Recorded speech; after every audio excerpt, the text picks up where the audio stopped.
Sir मैं ये पूछना चाह रहा था कि जो खतूत लिखे गए स्पीकर साहिबान की तरफ से इलेक्शन कमीशन को, चीफ इलेक्शन कमीशन के नाम, तो अब उनकी क्या हैसियत रह जाएगी, क्योंकि किसी किसी चीज की कोई हैसियत नहीं। सुप्रीम कोर्ट के जजमेंट के सामने किसी चीज की कोई हैसियत नहीं। एक ही तरीका है, इस जजमेंट को सस्पेंड किया जाए।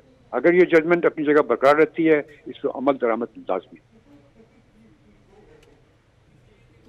तो सर आपने बड़ी बात कह दी, हकीकत है इसकी कोई अहमियत नहीं है। और ये जो रूल 94 बीच में शामिल किया गया था इलेक्शन कमीशन की तरफ से, जिसको अदालत ने अपने फैसले में कहा कि आइन के आर्टिकल 51(6) और इलेक्शन एक्ट की शिक 106 से मुतसादिम है, तो ये रूल इलेक्शन कमीशन कैसे फिर बीच में शामिल कर सकता है जब वो इन चीज़ों से मुतसादम होता है? तो इसके बारे में कुछ वजाहत करेंगे? इसका कोई कानून होता है जो इस तरह के रूल शामिल किए जाते हैं? देखिए, रूल शूल की यहाँ बात ही नहीं ना, यहाँ पे तो जजमेंट की बात है। जजमेंट में जो लिखा है, मुझे पता नहीं क्या लिखा है जजमेंट में, मैंने तो पढ़ी नहीं है। जो जो उन्होंने डायरेक्शंस दिए सुप्रीम कोर्ट ने, उस जजमेंट पर अमल दरामद लाजमी है। अच्छा और सर, अगर एक ही तरीका है बचने का, वो कि उसको सस्पेंड कर दिया जाए।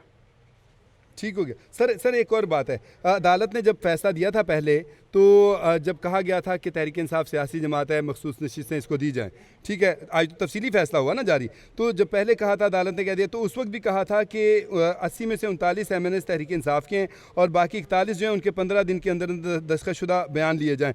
तो वो जो 15 दिन की मुद्दत है, वो उस दिन से शुमार की जाएगी, या आज जब वजाहती बयान, तफसीली बयान जारी किया गया है, फैसला जारी किया गया, तो आज से शुमार होगी? ये ज़रा थोड़ा सा समझ में समझा दी।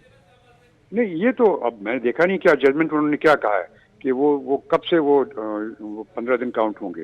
ये मुझे नहीं मालूम क्या लिखा है। जो जजमेंट में लिखा है वो एक्सेप्ट होगा। ठीक हो गया, ठीक हो गया, बहुत शुक्रिया सर। मतलब ये कि जो जजमेंट में लिखा है हरफ बरफ उसी के ऊपर अमल दरामद होना है। बहुत शुक्रिया आपका शाइख उस्मानी साहब, जैसा आपने हमें सारी सूरत हाल को बड़े बेहतरीन अंदाज में समझाया।